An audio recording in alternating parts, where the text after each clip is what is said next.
नमस्कार आपका हमारे YouTube चैनल पर स्वागत है। चर्चा करेंगे आम्बेडकर के राजनीतिक जीवन पर। राजनीतिक कैरियर 1926 में शुरू हुआ और 1956 तक वो राजनीतिक क्षेत्र में विभिन्न पदों पर रहे। दिसंबर 1926 में बॉम्बे के गवर्नर ने उन्हें बॉम्बे विधान परिषद के सदस्य के रूप में नामित किया। उन्होंने अपने कर्तव्यों को गंभीरता से लिया और अक्सर आर्थिक मामलों पर भाषण दिए। वे 1936 तक बॉम्बे लेजिस्लेटिव काउंसिल के सदस्य थे। 13 अक्टूबर 1935 को आम्बेडकर को सरकारी लॉ कॉलेज का प्रधानाचार्य नियुक्त किया गया और इस पद पर उन्होंने 2 वर्षों तक कार्य किया। उन्होंने दिल्ली विश्वविद्यालय के रामजस कॉलेज के संस्थापक श्री राय केदारनाथ की मृत्यु के बाद इस कॉलेज के गवर्निंग बॉडी के अध्यक्ष के रूप में भी कार्य किया। आम्बेडकर बंबई अब मुंबई में बस गए। उन्होंने यहाँ एक 3 मंजिला बड़े घर राजगृह का निर्माण कराया, जिसमें उनके निजी पुस्तकालय में 50,000 से अधिक पुस्तकें थीं।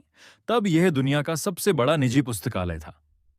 इसी वर्ष 27 मई 1935 को उनकी पत्नी रमाबाई की एक लंबी बीमारी के बाद मृत्यु हो गई। रमाबाई अपनी मृत्यु से पहले तीर्थ यात्रा के लिए पंढरपुर जाना चाहती थीं, पर आम्बेडकर ने उन्हें इसकी इजाजत नहीं दी। आम्बेडकर ने कहा कि उस हिंदू तीर्थ में जहां उनको अछूत माना जाता है, जाने का कोई औचित्य नहीं है। इसके बजाय उन्होंने उनके लिए एक नया पंढरपुर बनाने की बात कही। 1936 में आम्बेडकर ने स्वतंत्र लेबर पार्टी की स्थापना की, जो 1937 में केंद्रीय विधानसभा चुनावों में 13 सीटें जीती। आम्बेडकर को बॉम्बे विधानसभा के विधायक के रूप में चुना गया था। वह 1942 तक विधानसभा के सदस्य रहे और इस दौरान उन्होंने बॉम्बे विधानसभा में विपक्ष के नेता के रूप में भी कार्य किया। इसी वर्ष आम्बेडकर ने 15 मई 1936 को अपनी पुस्तक एनिहिलेशन ऑफ कास्ट, जाति प्रथा का विनाश, प्रकाशित की, जो उनके न्यूयॉर्क में लिखे एक शोध पत्र पर आधारित थी।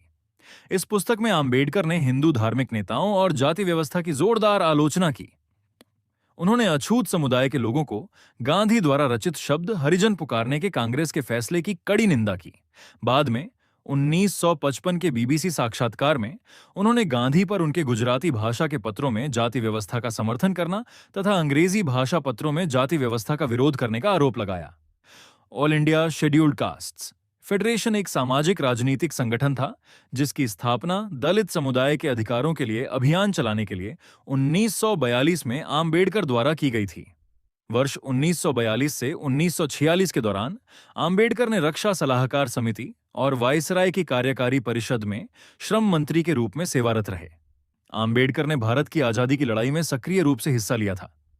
पाकिस्तान की मांग कर रहे मुस्लिम लीग के लाहौर रिजोल्यूशन 1940 के बाद आम्बेडकर ने थॉट्स ऑन पाकिस्तान नामक 400 पृष्ठों वाला एक पुस्तक लिखा, जिसने अपने सभी पहलुओं में पाकिस्तान की अवधारणा का विश्लेषण किया। इसमें उन्होंने मुस्लिम लीग की मुसलमानों के लिए एक अलग देश पाकिस्तान की मांग की आलोचना की। साथ ही यह तर्क भी दिया कि हिंदुओं को मुसलमानों के पाकिस्तान का स्वीकार करना चाहिए। उन्होंने प्रस्तावित किया कि मुस्लिम और गैर मुस्लिम बहुमत वाले हिस्सों को अलग करने के लिए पंजाब और बंगाल की प्रांतीय सीमाओं को फिर से तैयार किया जाना चाहिए। उन्होंने सोचा कि मुसलमानों को प्रांतीय सीमाओं को फिर से निकालने के लिए कोई आपत्ति नहीं हो सकती है। अगर उन्होंने किया तो वे काफी अपनी मांग की प्रकृति को समझ नहीं पाए। विद्वान वेंकट ढलीपाल ने कहा कि थॉट्स ऑन पाकिस्तान ने 1 दशक तक भारतीय राजनीति को रोका। इसने मुस्लिम लीग और भारतीय राष्ट्रीय कांग्रेस के बीच संवाद के पाठ्यक्रम को निर्धारित किया, जो भारत के विभाजन के लिए रास्ता तय कर रहा था। हालांकि वे मोहम्मद अली जिन्नाह और मुस्लिम लीग की विभाजनकारी सांप्रदायिक रणनीति के घोर आलोचक थे, पर उन्होंने तर्क दिया कि हिंदुओं और मुसलमानों को पृथक कर देना चाहिए और पाकिस्तान का गठन हो जाना चाहिए, क्योंकि एक ही देश का नेतृत्व करने के लिए जातीय राष्ट्रवाद के चलते देश के भीतर और अधिक हिंसा पनपेगी। उन्होंने हिंदू और मुसलमानों के सांप्रदायिक विभाजन के बारे में अपने विचार के पक्ष में ऑटोमन साम्राज्य और चेकोस्लोवाकिया के विघटन जैसी ऐतिहासिक घटनाओं का उल्लेख किया। उन्होंने पूछा कि क्या पाकिस्तान की स्थापना के लिए पर्याप्त कारण मौजूद थे और सुझाव दिया कि हिंदू और मुसलमानों के बीच के मतभेद एक कम कठोर कदम से भी मिटाना संभव हो सकता था। उन्होंने लिखा है कि पाकिस्तान को अपने अस्तित्व का औचित्य सिद्ध करना चाहिए। कनाडा जैसे देशों में भी सांप्रदायिक मुद्दे हमेशा से रहे हैं, पर आज भी अंग्रेज और फ्रांसीसी एक साथ रहते हैं, तो क्या हिंदू और मुसलमान भी साथ नहीं रह सकते? उन्होंने चेताया कि 2 देश बनाने के समाधान का वास्तविक क्रियान्वयन अत्यंत कठिनाई भरा होगा। विशाल जनसंख्या के स्थानांतरण के साथ सीमा विवाद की समस्या भी रहेगी। भारत की स्वतंत्रता के बाद होने वाली हिंसा को ध्यान में रखकर की गई यह भविष्यवाणी सही थी। What Congress and Gandhi have done to the untouchables. Congress और गांधी ने अछूतों के लिए क्या किया। इस किताब के साथ आम्बेडकर ने गांधी और कांग्रेस दोनों पर अपने हमलों को तीखा कर दिया। उन्होंने उन पर ढोंग करने का आरोप लगाया। आम्बेडकर ने अपनी राजनीतिक पार्टी को अखिल भारतीय अनुसूचित जाति फेडरेशन, शेड्यूल्ड कास्ट फेडरेशन में बदलते देखा। हालांकि 1946 में आयोजित भारत के संविधान सभा के लिए हुए चुनाव में खराब प्रदर्शन किया। बाद में वह बंगाल, जहां मुस्लिम लीग सत्ता में थी, वहां से संविधान सभा में चुने गए थे। आम्बेडकर ने बॉम्बे उत्तर में से 1952 का पहला भारतीय लोकसभा चुनाव लड़ा, लेकिन उनके पूर्व सहायक और कांग्रेस पार्टी के उम्मीदवार नारायण काजोलकर से हार गए। 1952 में आम्बेडकर राज्यसभा के सदस्य बन गए। उन्होंने भंडारा से 1954 के उपचुनाव में फिर से लोकसभा में प्रवेश करने की कोशिश की, लेकिन वे तीसरे स्थान पर रहे। कांग्रेस पार्टी जीती। 1957 में दूसरे आम चुनाव के समय तक आम्बेडकर की निर्वाण मृत्यु हो गया था। आम्बेडकर 2 बार भारतीय संसद के ऊपरी सदन राज्यसभा में महाराष्ट्र का प्रतिनिधित्व करने वाले भारत की संसद के सदस्य बने थे। राज्यसभा सदस्य के रूप में उनका पहला कार्यकाल 3 अप्रैल 1952 से 2 अप्रैल 1956 के बीच था और उनका दूसरा कार्यकाल 3 अप्रैल 1956 से 2 अप्रैल 1962 तक आयोजित किया जाना था।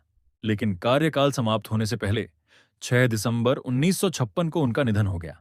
30 सितंबर 1956 को आम्बेडकर ने अनुसूचित जाति महासंघ को खारिज करके रिपब्लिकन पार्टी ऑफ इंडिया की स्थापना की घोषणा की थी, लेकिन पार्टी के गठन से पहले 6 दिसंबर 1956 को उनका निधन हो गया।